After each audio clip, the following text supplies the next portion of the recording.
दायित्व रे अवहेला कले दृढ़ कार्यानुष्ठान दुर्नीति किंबा अवहेला कौनसी परिस्थिति रे बर्दाश्त करा जिवो नाही। राज्यस्तरीय मुख्य उन्नयन अधिकारी और गोष्ठी उन्नयन अधिकारी सम्मेलन में यह कहते मुख्यमंत्री मोहन माझी जनता सेवक भाव में कार्य करने को अधिकारी परामर्श देइछंती।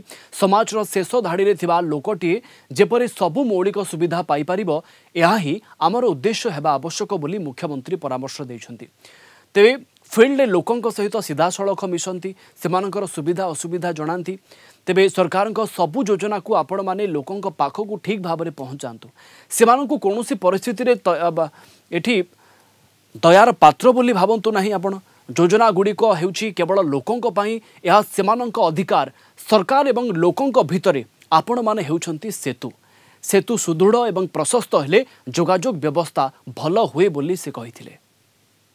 ब्लॉक को फोकस कराउची पंचायत राज डिपार्टमेंट तरफ विकसित गाँव विकसित ओडिशा बड़ी गुरुत्वपूर्ण प्रोजेक्ट को आज आम कार्यकारी करने जाऊँ। आ निश्चित भाव में आज अनेक वीडियो बहुत भल कम कर 80 ରୁ 90% से कम कर विभिन्न ब्लॉक रे प्रशंसार पात्र होती लोक सेवा दे पारि